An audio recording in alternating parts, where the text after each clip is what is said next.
এবার তো থামেন, আর কত স্ক্রল করবেন?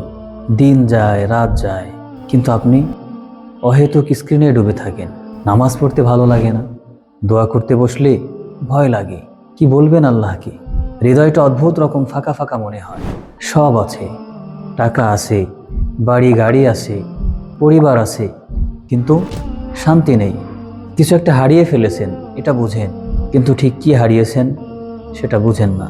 আসুন আজ আপনাকে একটা সুসংবাদ দেই, এমন একটা মাসের সুসংবাদ, যে মাস আপনার পুরো জীবন রিস্টার্ট করার জন্য, ভাঙা হৃদয় জোড়া লাগানোর জন্য, রবের কাছে আবার ফিরে আসার জন্য।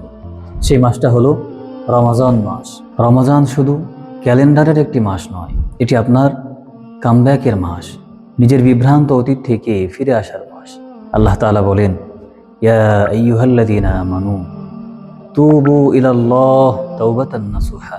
হে ঈমানদারগণ, তোমরা আল্লাহর কাছে ফিরে আসো খাঁটি তওবার সাথে। কতদিন আর নিজের সাথে যুদ্ধ করবেন? আর কত ভাববেন আগামীকাল থেকে শুরু করব, পরের রমজানে ভালো হয়ে যাব? চিন্তা করেছেন কখনো কাঙ্ক্ষিত সেই আগামীকাল আসলেই কি আপনার জীবনে আসবে? আল্লাহ আপনাকে এই রমজান দিয়েছেন, হতে পারে এটাই শেষ সুযোগ। এখনই সময়, এখনই ফিরে আসুন। আজ রাতে সিদ্ধান্ত নিন, আর কত পালিয়ে বেড়াবেন, আর কত অজুহাত খুঁজবেন? এখনই সিদ্ধান্ত নিন, ফিরে আসবেন নাকি আবার হারিয়ে যাবেন। ইয়া আল্লাহ, আমাদেরকে আপনার পথে ফিরে আসার তৌফিক দান করুন। আমিন ইয়া আরহামার রাহিমিন।